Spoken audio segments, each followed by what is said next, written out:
Hello, welcome to knowledge hub. Knowledge hub की इस video में आपका स्वागत है। आज के इस वीडियो में हम भारत के प्रतीक चिन्हों पर आधारित टेस्ट क्विज सॉल्व करेंगे। पहला प्रश्न है, निम्नलिखित में से किस पशु को भारत के राष्ट्रीय प्रतीकों में स्थान नहीं मिला है? ऑप्शन ए सांड, बी ऊंट, सी घोड़ा या फिर डी सिंह। इस प्रश्न का सही जवाब है ऑप्शन नंबर बी ऊंट। अगला प्रश्न है, भारत का राष्ट्रीय धरोहर पशु निम्नलिखित में से कौन सा है? ऑप्शन ए शेर, बी हाथी, सी बाघ या फिर डी घोड़ा। इस प्रश्न का सही जवाब है ऑप्शन नंबर बी हाथी। हाथी। तीसरा प्रश्न है, स्वतंत्र भारत के राष्ट्रीय ध्वज का डिजाइन निम्नलिखित में से किसने बनाया था? Option A Mahatma Gandhi, B Bankim Chandra Chatterjee, C Rabindranath Tagore या फिर डी पिंगाली वेंकैया। इस प्रश्न का सही जवाब है option number D Pingali Venkaiah. Pingali Venkaiah. चौथा प्रश्न है, भारत के राष्ट्रीय गीत के रचयिता हैं? Option A Rabindranath Tagore, B Bankim Chandra Chatterjee, C sir Mohammad Iqbal या फिर डी सरोजनी नायडू। इस प्रश्न का सही जवाब है option number B Bankim Chandra Chatterjee. Bankim Chandra Chatterjee. अगला प्रश्न है, अब कौन सा कैलेंडर विश्व भर में सर्वमान्य है? ऑप्शन ए जूलियन, बी शक, सी रोमन या फिर डी ग्रेगोरियन। इस प्रश्न का सही जवाब है option number D Gregorian. Gregorian. अगला प्रश्न है, भारत के राष्ट्रीय गान के रचयिता हैं? Option A Bankim Chandra Chatterjee, B Rabindranath Tagore, C Sarojini Naidu या फिर डी अरविंद घोष। इस प्रश्न का सही जवाब है option number B Rabindranath Tagore. Rabindranath Tagore. अगला प्रश्न है, भारत के राष्ट्रीय ध्वज की लंबाई एवं चौड़ाई का अनुपात है कितना है?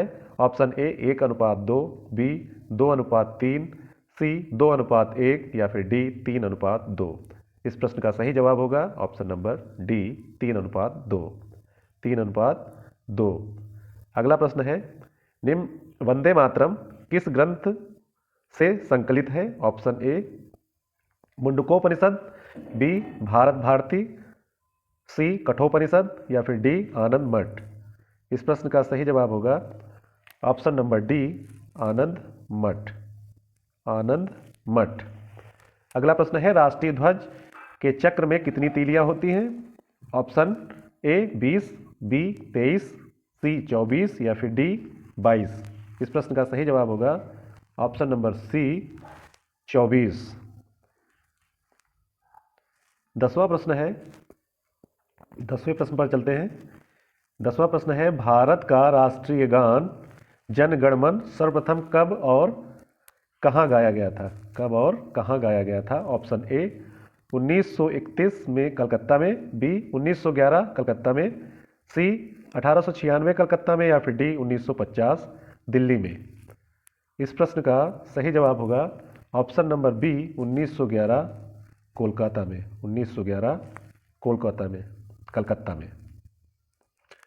11वां प्रश्न है, राष्ट्रीय ध्वज के बीच में बने धर्म चक्र का रंग क्या है? ऑप्शन ए समुद्री नीला, बी हरा, सी गहरा नीला या फिर डी काला। इस प्रश्न का सही जवाब होगा ऑप्शन नंबर सी गहरा नीला। गहरा नीला। भारत का राष्ट्रीय गीत कौन सा है? ऑप्शन ए जन गण मन, बी हिंद देश का प्यारा झंडा, सी वंदे मातरम या फिर डी सारे जहां से अच्छा हिंदोस्तां हमारा। इस प्रश्न का सही जवाब होगा option number C Vande Mataram. Vande Mataram. 13वां प्रश्न है, भारत का राष्ट्रीय गीत वंदे मातरम सर्वप्रथम कब और कहां गाया गया था? ऑप्शन ए 1886 में कलकत्ता में, बी 1929 में लाहौर में, सी 1896 में कलकत्ता में या फिर डी 1931 कराची में। इस प्रश्न का सही जवाब होगा ऑप्शन नंबर सी 1896 में कलकत्ता में। 1896 कलकत्ता। 14वां प्रश्न है, भारतीय राष्ट्रीय प्रतीक में कितने शेर दिखाई देते हैं? ऑप्शन ए 1, बी 3, सी 2 या फिर डी 4। इस प्रश्न का सही जवाब होगा ऑप्शन नंबर बी 3। 3 शेर दिखाई देते हैं, टोटल 4 होते हैं, एक दिखाई नहीं देता है। अगला प्रश्न है, भारतीय प्रतीक चिन्ह की आधार पट्टी पर अंकित वाक्य सत्यमेव जयते कहाँ से लिया गया है? ऑप्शन ए ऋग्वेद से, बी रामायण से, सी शतपथ ब्राह्मण से या मुंडकोपनिषद से। इस प्रश्न का सही जवाब होगा ऑप्शन नंबर डी मुंडकोपनिषद से। मुंडकोपनिषद। 16वां प्रश्न है, भारत का राष्ट्रीय आदर्श वाक्य क्या है? ऑप्शन ए सत्यमेव जयते, बी वंदे मातरम, सी जय जवान जय किसान या फिर डी जय हिंद।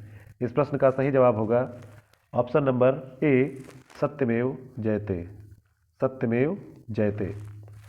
17वां प्रश्न है, भारत का राष्ट्रीय पंचांग किस पर आधारित है?